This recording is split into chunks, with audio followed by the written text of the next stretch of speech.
Chesterfield. Chesterfield is best for you. First cigarette with premium quality in both regular and king size. Chesterfield brings you Dragnet.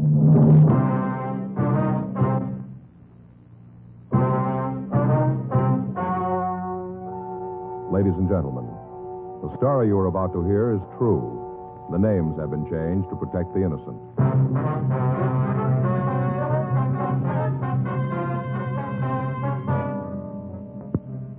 You're a detective sergeant. You're assigned the homicide detail. You get a call from a friend who's been offered $5,000 to kill a man. He can't tell you who made the offer. He does tell you that no matter what happens, the man is going to be killed. Your job? Stop it. Years ahead of them all. Chesterfield is years ahead of them all. The quality contrast between Chesterfield and other leading brands is a revealing story. Recent chemical analyses give an index of good quality for the country's 6 leading cigarette brands. The index of good quality table, which is a ratio of high sugar to low nicotine, shows Chesterfield quality highest. Chesterfield quality highest. 15% higher than its nearest competitor. Chesterfield quality highest. 31% higher than the average of the 5 other leading brands. Yes, Chesterfield is first with premium quality in both regular and king size. Don't you want to try a cigarette with a record like this? Chesterfield.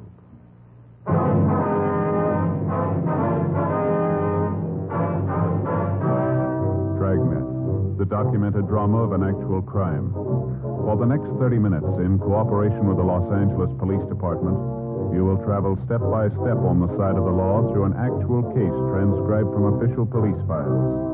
From beginning to end, from crime to punishment, Dragnet is the story of your police force in action. It was Monday, February 9th. It was cold in Los Angeles. We were working the day watch out of homicide detail. My partner's Frank Smith. The boss is Captain Lorman. My name's Friday. I was on my way into the office, and it was 7:45 a.m. when I got to room 42. Homicide. That's you, Joe? Yeah. You're in early, aren't you? Yeah, I couldn't sleep last night. Dropped off about 3 this morning, then woke up at 5, couldn't get back to sleep. I got up, made some coffee, and decided to come on in the office.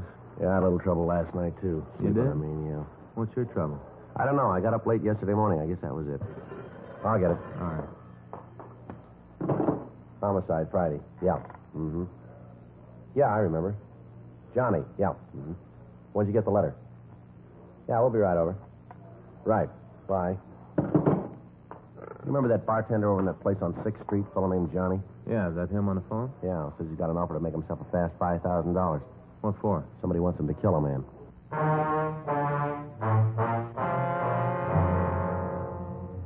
8:10 a.m. Frank and I drove over to John Bronson's apartment. He lived in a new development on Wilshire Boulevard. We checked the nameplates in the lobby of the building, and then we went up to apartment 6B. We rang the bell and waited.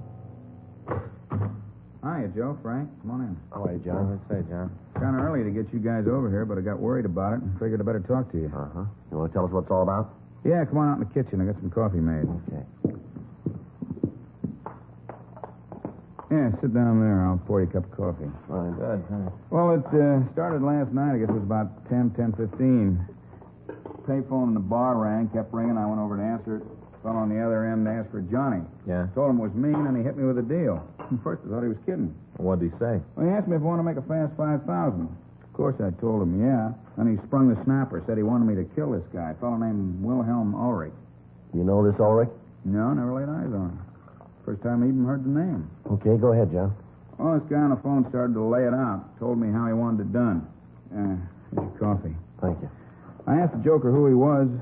He said it didn't matter. All that counted, he said, was that I knock off this Ulrich guy. Yeah. I told him I didn't know who the man was, that I didn't know where to get in touch with him to kill him. You know, kind of going along with the gag all this time, thought it was a joke. Uh-huh. Well, this fellow on the phone said he'd give me all the dope I had to have, said I'd get it in the mail this morning. Yeah. Came special delivery just before I called you. Special. Uh-huh. You got the letter, have you? Yeah, I got it in the other room. I'll get it for you. All right, I'll go with you. John, how much have you handled the letter? Well, I opened it up. I didn't know what was in it. Mm-hmm. If I'd have known what it was, I wouldn't have touched it at all, but I didn't know. I looked at it when I found out what was in it and figured I better call you.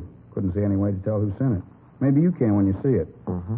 When I saw what it was, I didn't touch it anymore. Mm-hmm. Well, let's see here. Money. Yeah, 5 $100 bills. And what's the letter say? Just a minute. Just by the edge here. I don't want to... This is Johnny. Here's the down payment. You'll get the rest when you finish the job. The name is Wilhelm Ulrich. The address is 2192 Vine Street, Hollywood. It's written on a typewriter. No signature. That's it. Let me see it, Woody. Oh, you can see it here.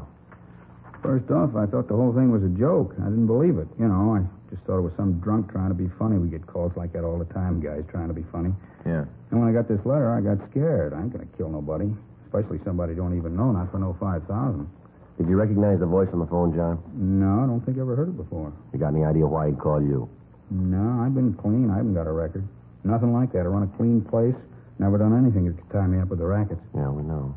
Well, maybe I ran a little booze during Prohibition. Not much, just a little. Everybody was doing it then, but I'm clean now. Joe, there's a postmark here on the letter. It's mailed in Hollywood. Yeah, I saw that. We can check the postal authorities on the mailbox number, find out when it was picked up, huh? Time on it here is 11. Looks like 11:45 last night. That's the time. Uh-huh. You sure that you don't know Ulrich, John? Possible that he's been in your bar sometime, maybe, huh? Well, that'd be hard to say. We do a good business. Lots of people come in I don't know.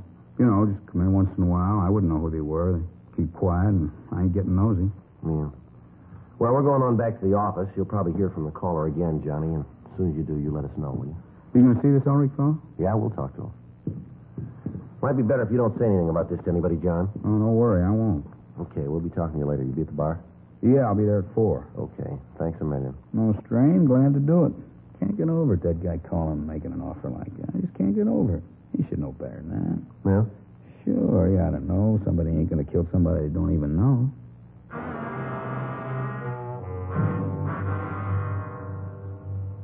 We drove back to the city hall and turned the letter over to the crime lab to see if they could find any physical evidence to help us identify the writer.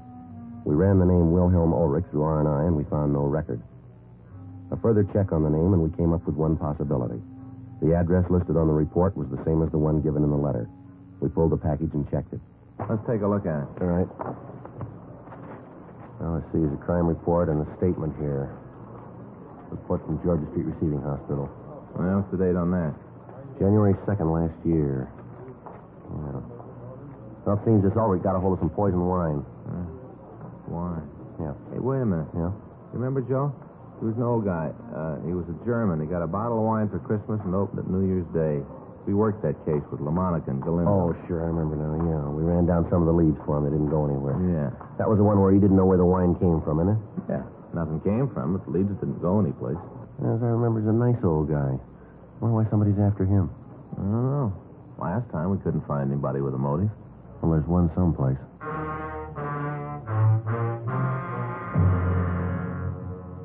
We'd helped investigate an attempted poisoning of Wilhelm Ulrich over a year ago. Somebody'd sent him a bottle of imported wine. Ulrich had opened the wine for dinner on New Year's and had drunk some of it. A short time later, he was seized with violent stomach cramps.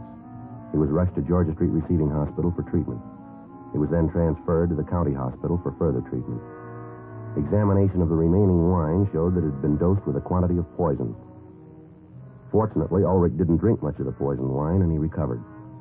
Detectives Joe LaMonica and Danny Galindo had handled most of the investigation. We'd helped them briefly in checking out some of the leads that they'd gotten. We checked with them again on the case. From the crime report, we got a list of the people that the two officers had interviewed. We checked with them, and they gave us as much personal information as they could. 1:15 p.m. We drove out to see Wilhelm Ulrich. We found him in the yard digging in a rose bed. No, I can't understand it. I never quite believed that about the wine, sir. Well, why do you say that, Ulrich? Well, I found it hard to believe in my heart that anyone would want to do me harm. I have no enemies. No one that hates me enough to want to kill me, I'm sure of that. Well, I'm afraid you could be wrong about that, Ulrich. The officer said that before. Somehow, though, I just can't believe it. I've nothing anyone would want to kill me for. All of the people I know are my friends. We all get along. Yes, sir. Look at that. Isn't that a beautiful rose? Such loveliness. Mm-hmm. No? I'm sorry, officers. You're mistaken about this. I wonder if we could talk to you in the house, sir. Yes, that might be better. I could make you a cup of hot tea if you'd like. No, sir, thanks, just the same. Have you officers had lunch yet? Yes, sir, thank you. Oh, thought maybe you'd like a sandwich. Just got some liverwursts from a little place downtown. German, excellent food. Mm-hmm. Here, I'll get the door. Just sit down any place. I have to get the dirt off my shoes. Martha would be very angry if I tracked dirt around. Marta, that's your daughter, isn't it? Yes, she comes over every couple of days and straightens up the house for me. Wonderful girl, Martha. I don't know what I'd do without her. Yes, sir. Now, there's a couple of things we'd like to ask you. Certainly, anything I can do to help. Well, we'd like to go over the information on the report here. Is that from the last time, the time of the wine? Yes, sir, that's right. All right. You just ask anything you want. I've got nothing to hide. All right, sir. We checked the crime report you filled out last year. Now, has anything changed in your family since then? No. You gentlemen still working on that? Well, yes, sir. We have another matter to discuss here. Oh, there's one thing that has changed. What's that, sir? The part here about me running the business. Mm-hmm. That's changed. I still run it in a way. I still supervise it, but Robert, he actually runs it. Robert, you mean this name here, Robert Davis? Yes, he's my son-in-law, Martha's husband. He takes care of the business now. He's a good boy. Martha's lucky to have him. How long has your son-in-law been running the business, Mr. Ulrich? Well, let me see. It's been about 8, 9 months. He took over right after I got out of the hospital. He's done wonders with it, wonders. How's that, sir? Modernized it, changed it all around. Had one of those efficiency experts come in and study the people. Time and motion men, I think they call them. Mm-hmm. They come in with a stopwatch and look at the people doing the work and figure out how long it should take them to do a certain job, and then they plan how the job can be done faster and cheaper. Wonderful thing, big changes. Yes, sir. I don't want you to take offense at this, Ulrich, but how are the relations between you and your son-in-law? I don't think I understand. Well, you get along. You have any quarrels, disagreements? Oh, no, Robert and I never disagree. I found out that it didn't pay to argue with him. Sir? I found out that it didn't pay. He was always right. Uh-huh. Yes, you see, we had a few arguments when he took over the business about this time and motion study thing. I see. You want to tell us about these arguments? They weren't anything serious. I didn't think that it was a good idea to change.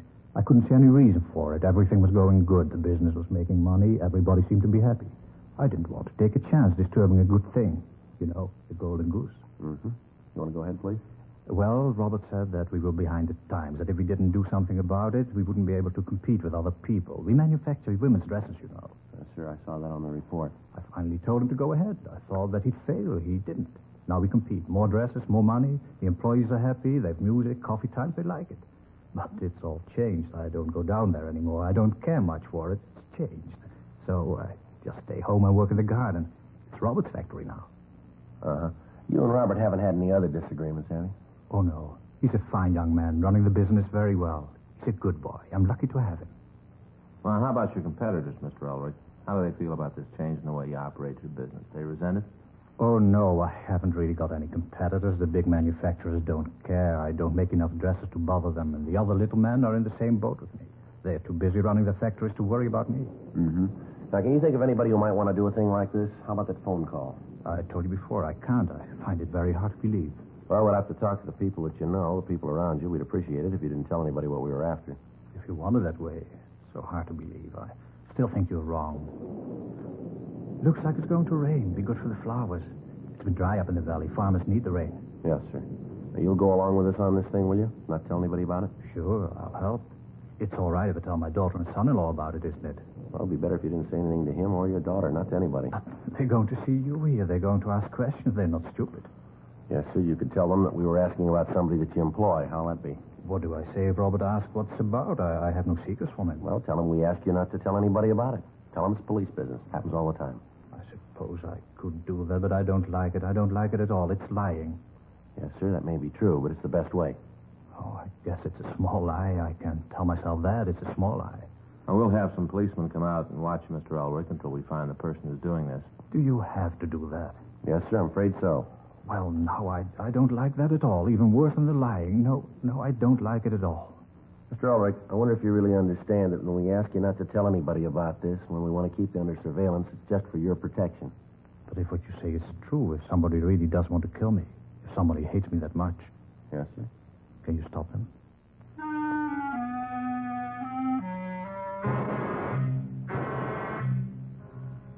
We called the office and had a team of men sent out to keep Wilhelm Ulrich under surveillance.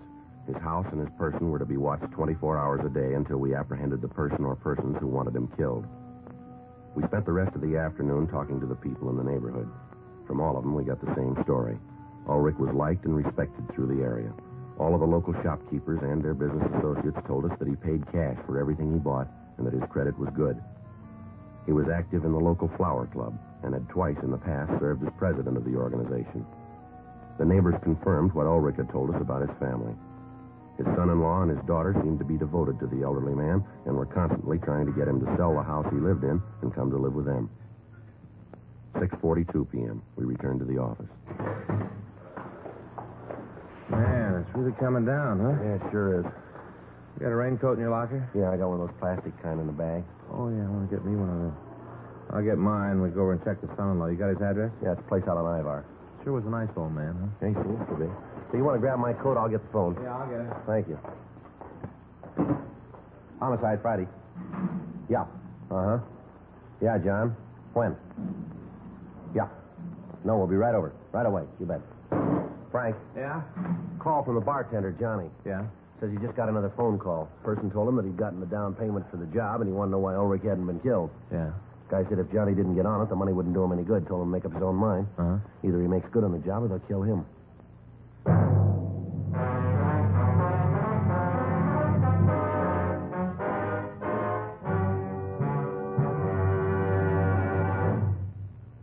You are listening to Dragnet, the authentic story of your police force in action. Chesterfield is best for you. Listen to Chesterfield's record. For a full year and 2 months, a doctor has been making regular examinations of a group of Chesterfield smokers, and he reports no adverse effects to the nose, throat, and sinuses from smoking Chesterfields. Don't you want to try a cigarette with a record like this? Chesterfield. First with premium quality in both regular and king size. Chesterfield. First choice with Young America. And that's from a survey of 274 colleges and universities. Try Chesterfields today. Remember, Chesterfield is America's best cigarette buy.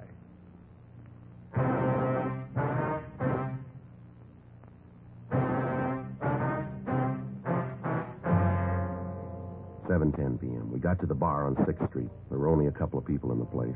The bartender, Johnny, told us of the phone call that he'd received. He said that the person on the phone had told him that if he didn't hurry up and kill Ulrich, Johnny himself would be taken care of. We called Lee Jones at the crime lab to ask him if he'd been able to come up with anything on the letter. He told us that there was no way of tracing it. Fingerprints found on the letter were those of the bartender.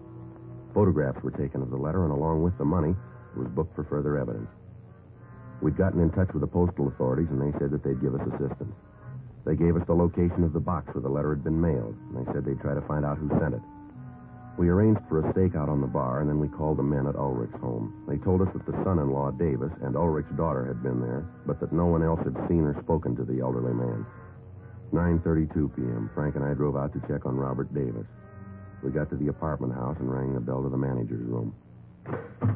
Yes? Miss Franklin? Yes, what is it? Police officers, ma'am. We'd like to talk to you if we could. Oh, well, I suppose it's all right. Come on in. Thank you very much. Thank you very much, sir. It's my partner, Frank Smith. My name's Friday. What is it you wanted to see me about? Oh, we'd like to talk to you about one of your tenants, please. Oh? Which one? I bet I can guess. Ma'am? It's about that couple on the 5th floor, isn't it? The Radcliffes. It's them, isn't it? No, ma'am, it isn't. We'd like to talk to you about a Robert Davis and his wife. The Davises? Yes, ma'am. Why, never thought it. Should be the Radcliffes, the way they carry on. The Davises. Well, I'd never thought it. What do you want to know about them? Well, it's just a routine investigation, ma'am. Can you tell us how long they lived here? Well, see now. It's been almost 6 years. They've been in the building, yeah, 6 years, anyway. I haven't always lived in the same apartment, though. Ma'am? When they moved in, they was in a little apartment on the 2nd floor, living room, a pull-down bed, little bitty place. And then they moved up to the 6th floor, 2-bedroom, nice place. Nice people. The Davises, oh, I'd never thought it. Do they have any close friends in the building, would you know? Well, not Mr. Davies. He's kind of the quiet type. Never has much to do with anybody. He keeps to himself. Mm-hmm. Now, Mrs. Davis, that's a different thing. She's a living doll. She's nice to everybody and so sweet. Never had a harsh word for anybody. Always a smile. I think Mr. Davis thinks he's too good for anybody. He always seems kind of snooty. Yes, ma'am. Do you ever have any arguments with anybody in the building that you might know of? Well, he's had a few arguments like everybody else does. Like I said before, he thinks he's too good for anybody. He thinks he's better than anybody. He's got no right to either. Ma'am? Why, he owes half the people in the neighborhood money. Way behind his bills. Owes me a couple of months' rent. Never seems to be able to pay anybody he owes. I talked to the milkman, owes him for a month back. Every time he asks for his money, Davis tells him to come back and stop hounding him. Can't understand it. Seemed like such nice people when they moved in. 2 years ago, that's when the trouble started. Uh-huh.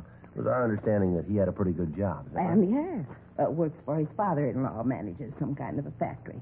Dresses, I think. Oh, but that isn't it. He makes enough money. He just spends it faster than he makes it, that's all. I think he gambles. Why do you say that, ma'am? Oh, he's always going off on some kind of business trip. At least that's what he says it is, but I know different. Yes, how's that, ma'am? Well, he'd come back from one of those business trips once. Cab pulled up, and it just happened that I was standing out in front. A driver got out and gave him the bill for the cab, all the way from the airport. Almost $6. Well, anyway, when Mr. Davis got the money out of his pocket to pay the cab bill, a chip fell on the sidewalk. He didn't think that I saw it, but I did. The cab driver did, too. Well, what kind of a chip was it, man? Well, you understand I'm not a gambling woman, so I wouldn't know. But the cab driver, he knew. Oh, you just betcha. He knew right away. He picked up the chip and handed it back to Mr. Davis and said something about being in Las Vegas, kind of kidding, you know. Yes, ma'am. Well, I've seen Mr. Davis get upset, but never like that. He grabbed the chip away from the cab driver and told him to mind his own business. Said that he'd had the chip a long time, that it didn't concern the cab driver. He was real mean. Uh-huh. And then at night, well, the argument that he and the missus had, I never in all my days heard anything like that. Well, what happened, ma'am? Well, you understand that I just happened to be in the hall. I was making sure that the lights on the floor were all on. Those bulbs are always burning out, and I was checking them, you know. Yes, ma'am. Well, anyways, I hear this argument coming from the Davises' apartment. Mrs. Davis is telling how she isn't going to stand for it anymore. Mr. Davis better settle down and get to work and stop this foolishness. She didn't come right out and say what foolishness, but I could tell. I could tell. It was his gambling, that's what it was. Yes, ma'am. Is there anything else that you could think of that you could tell us about the Davises? No, I don't think so. I'm kind of surprised, though. I don't like him, but I never thought that he'd have the police after him. Well, we're just conducting a routine investigation, Miss Franklin. Oh, now, you don't have to play cagey with me. I know about you, policeman. You and your routine investigations. You ain't fooling me. You want him for something. Now, what is it? Can you tell me? Ma'am, it's just police business, just routine. We'd appreciate it if you didn't say anything to anybody about us being here. Oh, sure, I'll go along with you. I won't tell a soul, not a living soul. Thank you very much, Miss Franklin. I'm going to leave you our card. We'd appreciate it if you give us a call if anything comes up. Uh-huh. Michigan 5211, is that right? Yes, ma'am. You just ask for the homicide division. It's written All down right, there, see? you just bet I will. Now, I'd be glad to help. I'm just glad to. All right, fine. One thing, though. Yes, ma'am? Are you sure there ain't nothing that you want those people on the 5th floor for, the Radcliffes?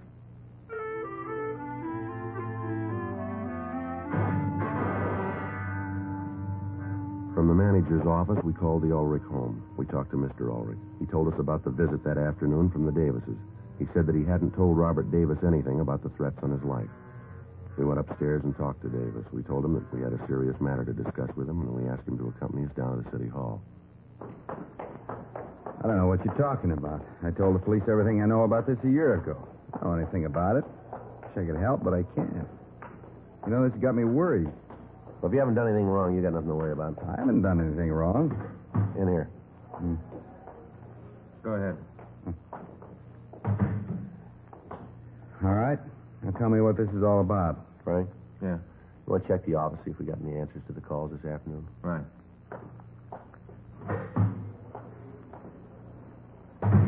You got a cigarette? Yeah. Help yourself. Well, let's get to it, huh? I gotta get home and get some sleep. I got a rough day tomorrow. This won't take very long. How do you get along with your father-in-law? All right, why? Like to know? Well, I don't see how that concerns you, but you asked, so I'll tell you. We get along fine, me and the old man. We get along just great. Does that make you happy? That's not the point. Anything? No, nothing new. You go over to Las Vegas much, Davis? Not much. Why? How often would you say you went over there? Maybe a couple times a year, not any more than that. When was the last time? What's so important about when I was in Vegas last? You guys spent a little more time finding out who's trying to kill my father-in-law, less time asking questions that don't make any sense. You'd be doing a better job. What can you tell us about somebody trying to kill your father-in-law?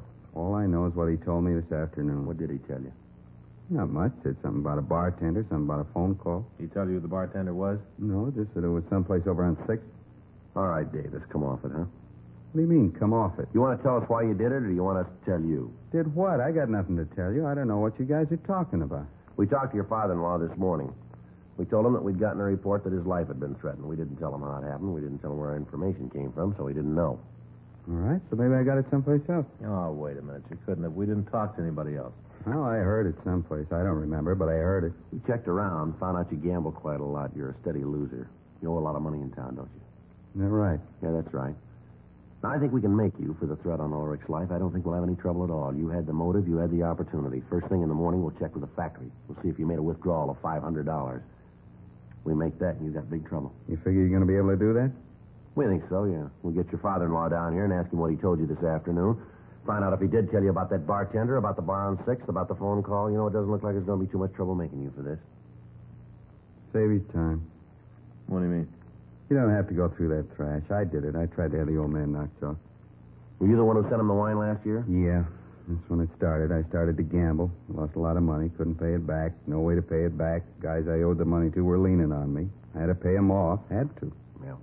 I could only think of one way. Get rid of the old man. Didn't you get a pretty good salary out of working for him? Yeah, pretty good, but it didn't go far. Not far enough.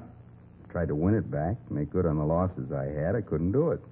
The more I gambled, the worse it got. I just couldn't do it. Wasn't any other way.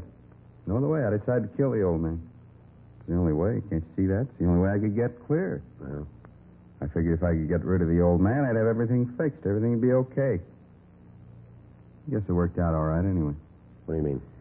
Well, there's nothing in the book they can throw at me. He's still alive. I didn't kill him. Who got hurt? You did.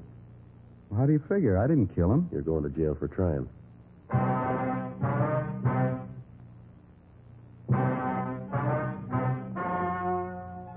The story you have just heard is true.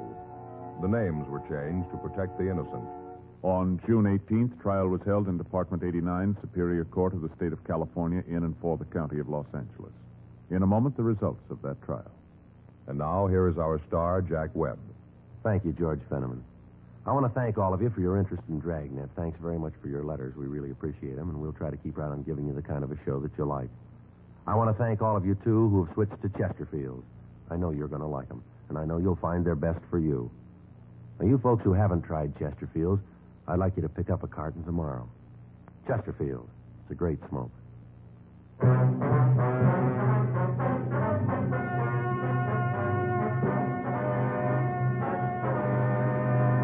Robert Walter Davis was tried and convicted of attempted homicide. He received sentence as prescribed by law. Attempted homicide is punishable by imprisonment in the state penitentiary for a period of not less than 20 years.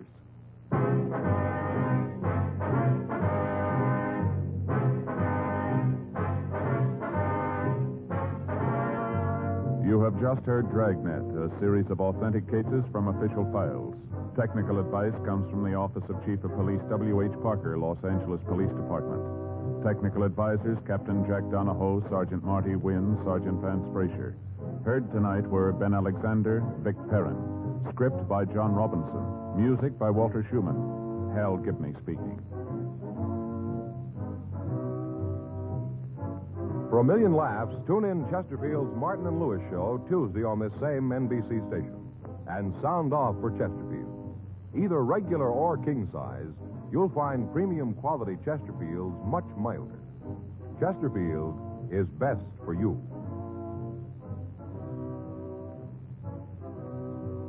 Chesterfield has brought you Dragnet, transcribed from Los Angeles.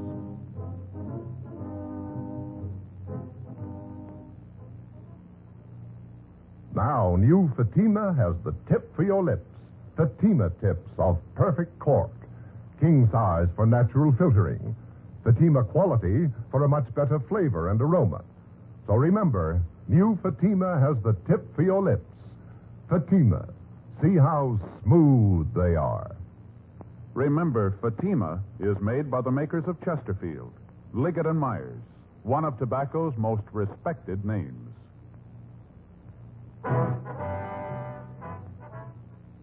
Tonight, it's Adventure with Barry Craig on NBC.